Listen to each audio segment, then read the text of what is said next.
팬 여러분 안녕하십니까. K리그1 17라운드 종료됐고 이제 18라운드 프리뷰 시작해보도록 하겠습니다. 우선은 17라운드 결과 체크해보도록 하겠습니다. 첫 번째 경기는 김천상무와 성남FC의 경기였습니다. 전반 19분 뮬리치 선수의 득점 그리고 바로 조규성 선수의 동점골이 터지면서 1대1로 경기가 종료됐고요.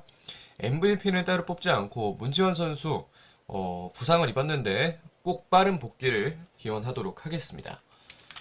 다음 경기 넘어가도록 하겠습니다. 다음 경기는 대구FC와 제주유나이티드의 경기였는데요.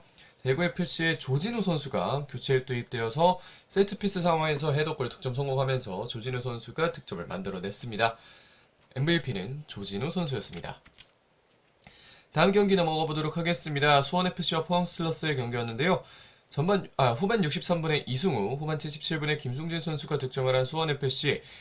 후반 추가 시간 허용준 선수가 득점하면서 포항슬러스도 따라가 봤지만 한 명의 수적 열세를 가지고 있었던 포항슬러스가 수원FC를 상대로 2점 차를 따라잡는 것은 쉬운 일이 아니었습니다. 개인적으로 뽑은 MVP는 이승우 선수였습니다. 다음 경기 넘어가 보도록 하겠습니다. 다음 경기는 전북현대와 수원삼성의 경기였는데요. 전반 49분 홍정호 선수가 득점에 성공한 전북현대가 1대0으로 앞서 나갔고 이후에 사리치 선수가 페널티킥을 통해 득점에 성공하면서 1대1 동점이 됐지만 후반 72분 김문환 선수가 다시 한번 득점에 성공하면서 2대1 전북현대가 승리를 가져갔고요. 개인적으로 뽑은 MVP는 김문환 선수입니다. 다음 경기 넘어오도록 하겠습니다. 다음 경기는 앱서울과 울산현대의 경기였습니다. 전반 6분 팔로세 피치 선수가 좋은 가마차기 득점으로 득점에 성공을 했던 앱서울이고 후반 76분까지는 좋은 경기 흐름 만들어 갔지만 박호 선수가 76분, 엄원성 선수가 88분에 득점을 하면서 울산현대가 다시 한번 역전승을 가져가게 됐습니다. 개인적으로 뽑은 MVP는 엄원상 선수입니다. 자, 마지막 경기로 넘어가 보도록 하겠습니다. 마지막 경기는 인천 유나이티드와 강원FC의 경기였는데요. 무거서 선수의 히트트릭 그리고 송시우 선수의 득점에 힘입어 4대1 인천 유나이티드가 승리를 가져갔습니다. 개인적으로 뽑은 MVP는 무고사 선수입니다. 그렇게 해서 이제 17라운드 승부 예측 결과를 확인해 보겠는데요. 대구FC 대 제주유나이티드 그리고 수원FC 포항슬러스 경기를 제외하고는 맞춰봤습니다. 이번 한 경기도 다 못 맞춘 적이 있었는데 이번 라운드는 꽤 적중률이 높았습니다. 자, 그러면 이제 18라운드 프리뷰로 가보도록 하겠습니다. 첫 번째 경기는 전북현대와 대구FC의 경기입니다. 전북현대 현재 순위는 2위, 대구FC의 현재 순위는 6위가 되겠고요. 지난 라운드에는 1대1 무승부를 거둔 양팀입니다. 관전 포인트 보겠습니다. 먼저 전북현대입니다. 전북현대는 지난 경기 괜찮은 승리를 거뒀습니다. 수원 삼성이라는 팀의 전력이나 이런 걸 차치하고 보더라도 결국에는 또 2대1로 앞서 나가면서 승리를 가져갔기 때문에 연승이 점점 쌓여가면서 자신감 역시 함께 상승했을 것으로 보입니다. 안정적인 수비를 기반으로 한 전술도 좋고 사실 전북이라는 팀이 일종의 템백을 사용하는 것은 좋은 선수들을 가지고 효율적이지 않은 전술을 가져가는 것이 아니냐라고 말씀을 하실 수도 있겠지만 이렇게 하프 스페이스를 막아주면서 윙어들의 체력을 잘 사용하는 이미 이선 윙어들의 체력이 상당히 좋은 선수들이고 퀄리티가 상당히 좋기 때문에 이 선수들이 전반에 지치면 후반에는 다른 선수가 나와서 많은 움직임을 가져가 줄 수 있거든요. 오르락 내리락 하면서 그런 점에서는 이 전술이 생각보다도 괜찮게 먹어 들어가고 있고 하프 스페이스를 막으면서 동시에 역습으로 중간에 카운터도 나갈 수 있는 이런 선수들의 어떤 수비적인 스타일이 상당히 잘 맞아 떨어지고 있는 전북현대라고 봐도 되겠습니다.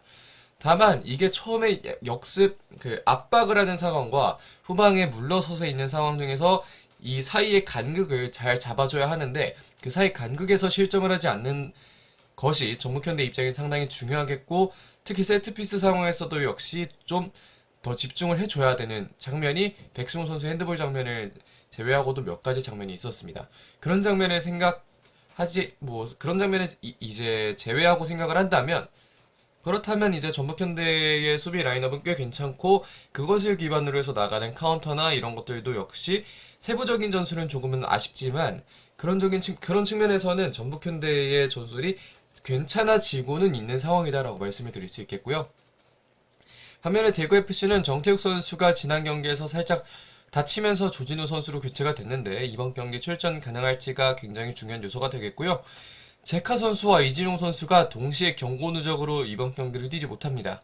이 점은 상당히 아쉬운 점이 될 수 있겠고, 다만 그래도 제주전을 극장골을 넣은 끝에 이길 수 있었다는 것은 대구 FC 입장에서는 상당히 다행인 점이 아닐 수 없습니다. 그렇게 해서 이제 예상 라인업을 보겠는데요. 먼저 전북현대입니다.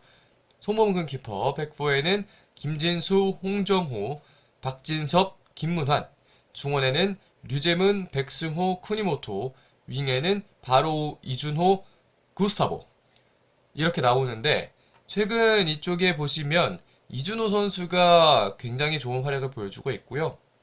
뭐 지금 이용 선수가 출전이 가능하다면 김문환 선수 대신에 이용 선수가 출전을 할 수도 있겠지만, 개인적으로는 김문환 선수가 지난 경기에서 보여줬던 좋은 흐름들, 이런 점들을 생각했을 때는 김문환 선수가 나오는 것도 충분히 괜찮은 선택이 될 수도 있을 것으로 생각이 됩니다. 반면에 대구 FC는 오승훈 키퍼, 백스리에는 조진우, 홍정훈, 정태욱, 윙백에는 홍철과 황재원, 중원에는 라마스와 이용래, 수리톱에는 세징야, 고재현, 김진혁입니다. 아무래도 제카가 출전하지 못하기 때문에 그 자리에 김진혁 선수가 들어올 가능성이 높고, 정태욱 선수가 정상 출전이 가능하다면 이 자리에는 조진우 선수, 홍정훈, 정태욱으로 라인업을 꼭 꾸릴 수도 있을 것 같다는 생각이 들고요. 이진용 선수 제외되기 때문에 이용래 선수가 선발 출전을 하거나, 뭐 지난 시즌 좋은 모습 보여줬던 김희승이나 이런 선수들이 나와서 또 좋은 모습을 보여줄 수 있을 것으로 보입니다. 키플레이어 보면요, 전북현대는 쿠니모토입니다. 최근에 한 번의 폼이 확 올라왔습니다. 몇 가지 부침이 있었던 시기도 있었는데 결국은 지금은 상당히 올라온 상태고, 쿠니모토 선수가 가지고 있는 그 자체적인 어떤 테크닉들이 그 자체로 전술이라고 얘기할 수 있을 만큼 좋은 것들이 많기 때문에, 쿠니모토 선수가 이런 점에서는 좋은 모습 보여주면 전북현대가 다시 한번 또 승리를 가져갈 수 있지 않을까라는 생각이 들고요. 반면에 오승훈 선수는 전북의 슈팅이나 전북의 공격 전개가 최근에 상당히 올라와 있는 상태이기 때문에 이런 점들을 얼마나 버텨주느냐에 따라서 대구FC의 성패 역시 갈릴 수 있을 것으로 보입니다. 자, 그러면 전북현대와 대구FC의 경기 프리뷰 이 정도까지 해보도록 하겠습니다. 다음 경기 넘어가 보도록 하겠습니다. 다음 경기는 수원더비입니다. 수원FC와 수원삼성의 경기고요. 수원FC의 현재 순위는 8위, 수원삼성의 현재 순위는 10위가 되겠습니다. 지난 라운드는 수원삼성의 홈인 수원 월드컵 경기장에서 1대0으로 수원삼성이 승리를 가져갔습니다.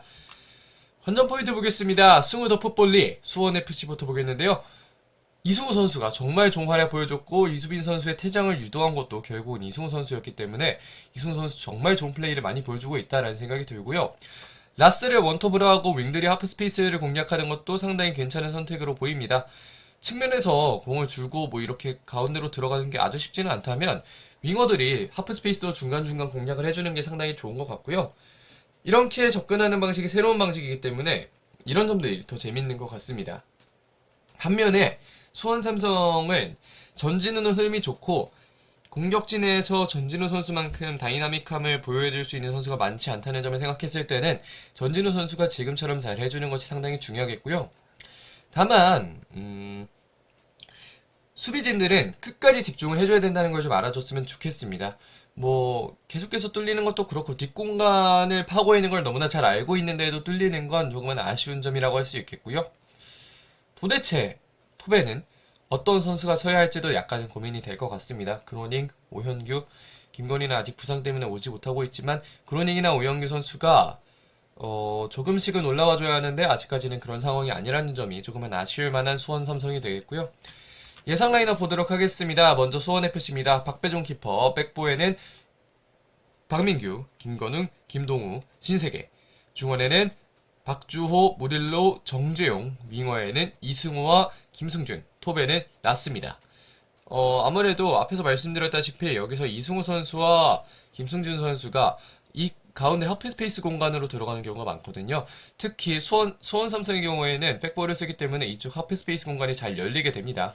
이 공간을 김승준 선수나 이승우 선수, 이 선수들은 뒷공간 침투에도 어느 정도 일강연이 있는 선수들이기 때문에 지난 경기에서 수원 삼성이 보여주지 못했던 뒷공간에서의 방어를 함께 노리면서 이렇게 돌아 들어가거나 아니면 하프스페이스로 들어가거나 그렇게 하면 중원에 있는 선수들과 함께 중원에서의 경기를 풀어주는 지공상황에서의 능력은 꽤 괜찮아지는 수원FC이기 때문에 그런 점에 있어서는 윙어들의 하프스페이스 공략과 뒷공간 침투가 굉장히 중요할 것으로 보입니다. 그리고 또 라스가 측면으로 많이 돌아 나와주는 스타일이기 때문에 이런 점 역시 수원 삼성의 수비를 공략하는 데 있어서는 굉장히 중요한 포인트가 될 수 있을 것 같고요. 반면 수원 삼성은 양형모 키퍼, 백포에는 이기재 볼트리스, 고명석, 고대영, 중원에는 한석종, 사리치, 정승원, 그리고 스리톱에는 전진우, 류승우, 오현규입니다. 뭐 정성원 선수의 부상이 괜찮은지 잘 모르겠고 뭐 정성원 선수야 뭐 그대로 뛸 수 있을 것 같고요. 반면에 뭐 이기재 선수나 이런 선수들이 다시 돌아와서 좋은 모습 보여줘야겠고 지금은 고명석과 구대영을 놨지만 뭐 이 선수들 말고 다른 선수가 충분히 출전을 할 수도 있는 것이고요. 류승우 선수의 흐름도 상당히 좋고 전진우 선수의 흐름도 좋기 때문에 톱에서 오형규 선수가 얼마나 좀 더 중심을 잡아주고 플레이를 할 수 있느냐가 수원 삼성의 입장에서는 상당히 중요한 점이 될 수 있겠습니다. 그렇게 해서 이제 키플레이어를 보면요. 수원FC는 박주호입니다. 수원 삼성 중원들이 상당히 좋기 때문에 이런 점들을 잘 막아줘야겠고요.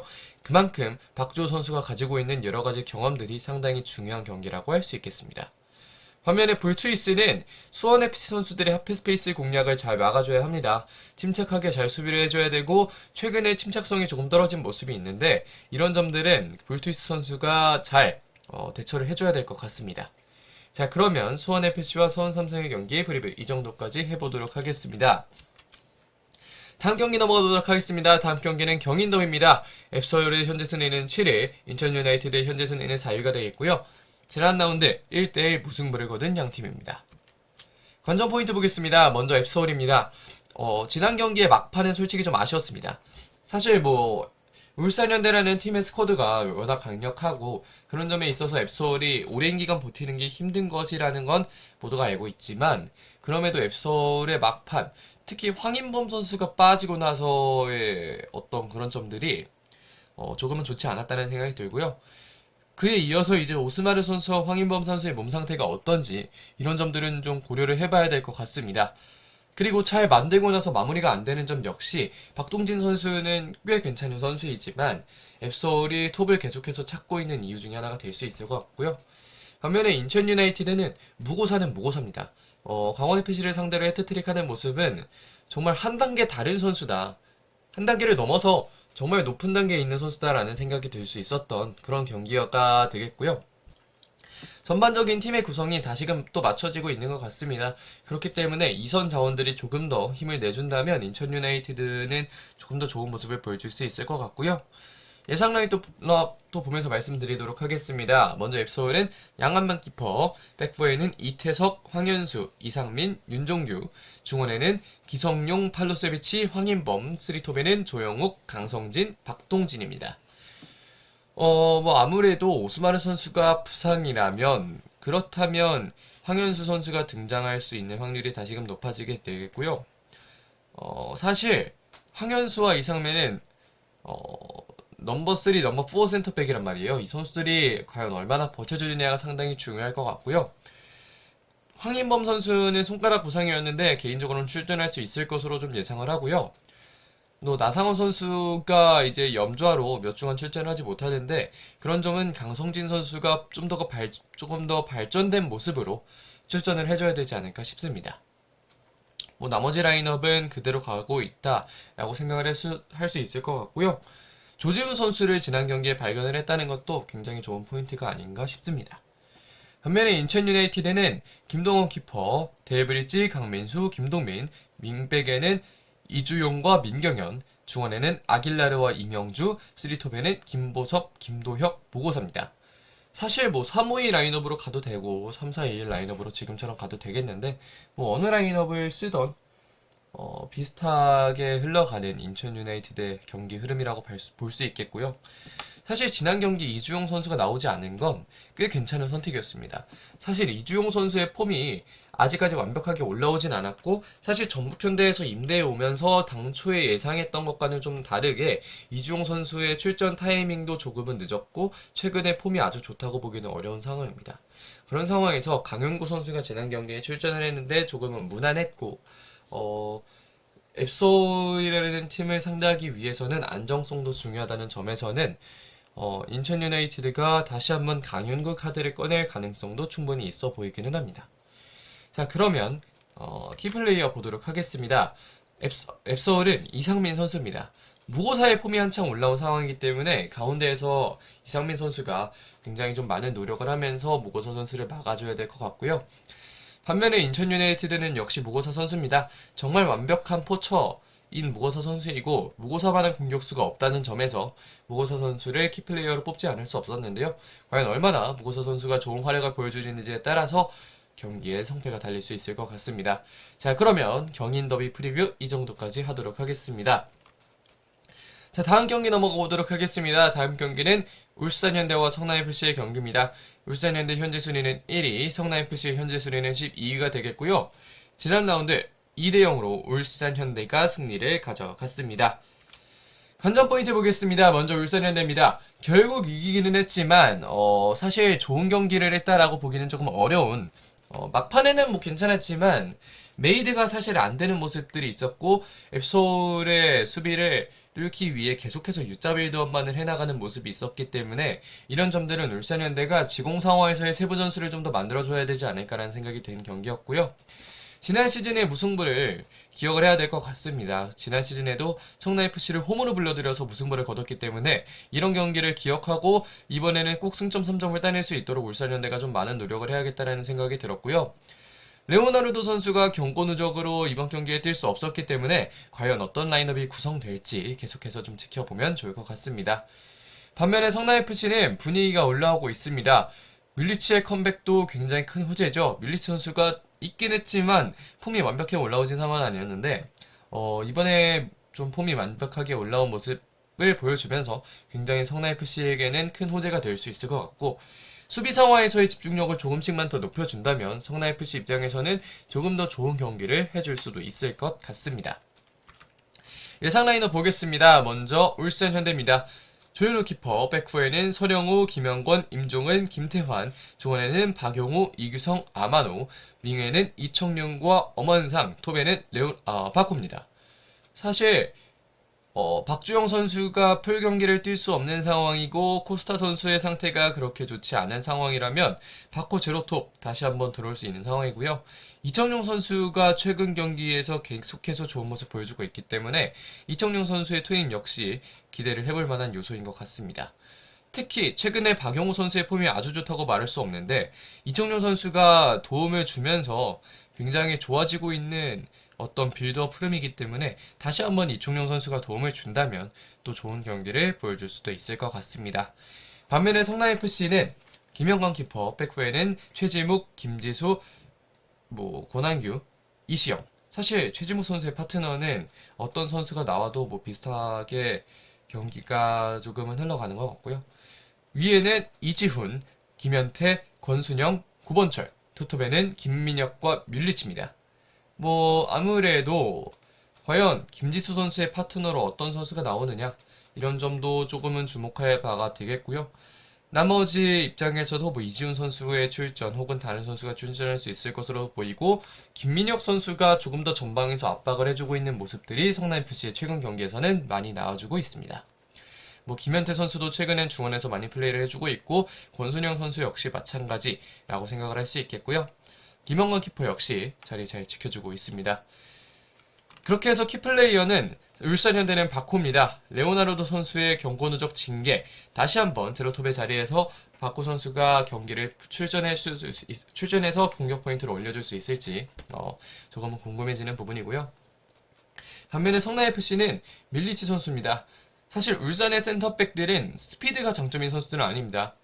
두 선수 모두 만 32세인 선수들이기 때문에 밀리치 선수의 스피드를 이기기에는 조금은 쉽지 않은 점이 있는데 과연 밀리치의 스피드를 뚫어낸다면 성남FC가 다시 한번 또 좋은 경기 흐름을 가져가면서 성남FC의 공격 포인트를 만들어줄 수도 있지 않을까라는 생각을 하게 됩니다.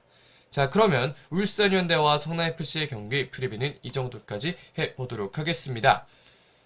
다음 경기 넘어가 보도록 하겠습니다. 다음 경기는 포항슬러스와 김천상무의 경기입니다. 김천상무의 현재 순위는 9위, 포항슬러스의 현재 순위는 5위가 되어 있고요. 지난 라운드에서는 3대2 김천상무가 홈에서 승리를 가져갔습니다. 관전 포인트 보겠습니다. 먼저 포항슬러스입니다. 퇴장이 매우 뼈아팠던 지난 경기였습니다.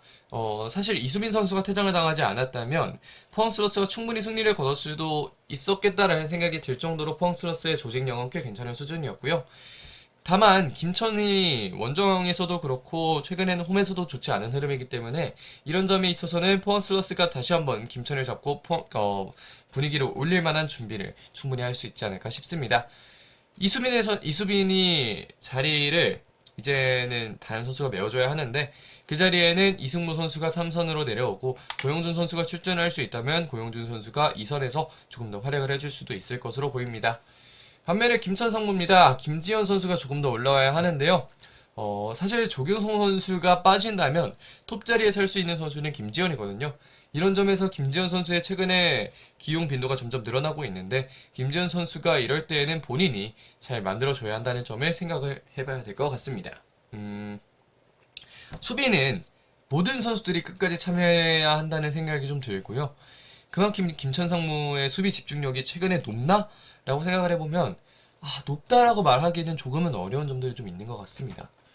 그래도 공격 상황에서는 조금씩 맞아 들어가는 모습이고 제가 지난 프리뷰 때 말씀드렸던 이영재의 그 표정 이번 경기에는 아주 많이 나오지 않았기 때문에 김천상무 입장에서는 다시 한번 또 공격을 재편하면서 수비 라인업 역시 좀 더 집중력을 올려줘야 되는 시기가 오지 않았나 싶습니다. 예상 라인업도 보겠습니다. 먼저 포항슬러스입니다. 윤평국 키퍼, 백포에는 심상민, 그랜트, 박찬용, 박승욱, 중원에는 신진호, 이승모, 고영준, 쓰리톱에는 임상엽, 완델손, 모세스입니다. 포항슬러스의 라인업은 더 말씀드릴 거 없이 지금의 조직력이 상당히 잘 맞아 들어가고 있고요. 특히 신진호 선수의 최근 시야가 점점 더 좋아지는 모습이기 때문에 포항슬러스는 이런 부분에서 조금씩 더 경기력을 올려줄 일만 남았다라는 생각이 좀 들고요. 반면에 김천상무입니다. 구성현 키퍼, 백스리는 정승현, 연재훈, 하창래, 그리고 윙백에는 유인수와 강윤성, 중원에는 권혁규, 이영재, 권창훈, 투톱에는 김지원과 조규성입니다. 권창훈 선수가 지금 당장 뛰기에는 폼이 좀 좋지 않다면 이 자리에는 그대로 이영재 선수가 들어가고 이제 정현철 선수가 들어가는 그런 조합이 생길 수도 있겠고요. 김지현 선수와 조규성 선수의 투톱을 계속해서 사용할 계획이라면 이대로 나오는 것이 그나마 좀 가장 가능성이 있고 현실성이 있는 라인업이 될 수도 있지 않을까 싶습니다. 그리고 이 백스리를 사용하는 과정에서 백스리는 수비적인 전술이라기보다는 어떻게 사용하느냐에 따라서 수비적인 전술이 될 수도 있고 공격적인 전술이 될 수도 있는데 사실 백5로 가는 경우가 좀 많은데 사실 김천상무가 가지고 있는 센터백의 퀄리티는 백5가 아니라 백3에서 두 명이 버텨주고 있다면 한 명은 공을 그대로 물고 올라가도 되는 그런 수준에 있기 때문에 중원 숫자 싸움이나 이런 부분에 있어서는 딱히 김천이 밀리지는 않는 형국이고요. 특히 이 자리에 있는 이영재 선수나 권창훈 선수가 측면으로 빠져준다면 중원에서 한 명이 올라간 센터백이 4명의 중원 라인, 3명의 중원 라인 그리고 측면에서는 역시 2명 정도 이쪽에 도와주면 이쪽에 2명, 이쪽에 도와주면 이쪽에 2명이기 때문에 반대 전환을 해도 선수가 있는 이런 라인업들이 상당히 잘 나와주고 있기 때문에 김천상무가 이러한 공격 과정에서는 조금씩 더 좋은 플레이를 해줄 수도 있지 않을까 싶습니다. 그렇게 해서 좀 정리를 해보면 여기 있는 백3 중에 왼쪽에 정승현, 오른쪽에 하창래 중에 한 명이 중원에 숫자 싸움을 해주고 빌드업을 직접 하기 위해서 올라가 있는 상태이고요. 그 상황에서 중원에 4명이 되거나 그렇게 해서 중원에서 지공으로 풀어나가거나 아니면 역습이나 측면을 활용해야 할 경우에는 이 2선에 있는 선수가 측면으로 빠져주면서 그 자리에 어차피 센터백 중에 한 명이 올라가 있기 때문에 중원 숫자는 3명으로 그대로 유지가 되고 측면에는 2명의 선수가 적어도 위치를 하게 되는 그런 라인업이 발생한다라고 생각을 하시면 될 것 같습니다. 자, 그럼 이제 키플레이어 보겠는데요. 양 팀의 16번입니다. 포항슬러스는 이승모인데요. 본인의 전진성도 삼선에서 함께 보여줘야 되고 김천 중원을 압도할 필요가 있는 이승모 선수이기 때문에 이런 점에 있어서는 이승모 선수의 활약이 다시금 중요해질 것으로 보이고요. 반면에 권혁규 선수는 포항의 삼선이나 공격 라인이 상당히 강하기 때문에 이런 점에 있어서는 권혁규 선수가 중원의 중심을 잘 잡아줘야 하지 않을까라는 생각을 하게 됩니다. 자, 그러면 포항 슬러스와 김천상무의 경기 프리뷰 이 정도까지 해보도록 하겠습니다. 다음 경기 넘어가 보도록 하겠습니다. 다음 경기는 강원FC와 제주유나이티드의 경기인데요. 강원FC의 현재 순위는 11위, 제주유나이티드의 현재 순위는 3위입니다. 지난 라운드는 0대0 무승부를 거둔 양팀입니다. 관전 포인트 보겠습니다. 먼저 강원FC입니다. 케빈, 예, 그렇고요. 제주의 공격도 꽤 강한 편이기 때문에 이런 점을 꼭 고려를 해서 수비를 해줘야 되는 강원FC가 되겠고, 이정엽 선수에게 상당히 고마운 마음을 가져야 됩니다. 물론 이정엽 선수가 사실 공격 포인트를 잘 올리는 타입도 아니고 결정력이 좋은 타입도 아닌데, 이정엽 선수가 있음으로 인해서 강원FC의 공격에는 어느 정도 중심은 잡히는 것 같다는 생각이 들었습니다. 물론 지난 경기 4대1로 털렸지만 사실 이정엽이 있고와 없고는 큰 차이가 있기 때문에 개인적으로는 3-4-3을 써줬으면 좋겠지만 만약에 3-5-1을 쓴다고 해도 이정엽 선수가 어느 정도는 중점을 잡을 수 있을 것 같고요. 반면에 제주 유나이티드는 너무나 아쉬웠던 패배였습니다. 그렇게 극장골을 맞고 패배할 거라고 생각하기가 좀 힘든데 결국은 극장골을 맞고 패배를 했고요.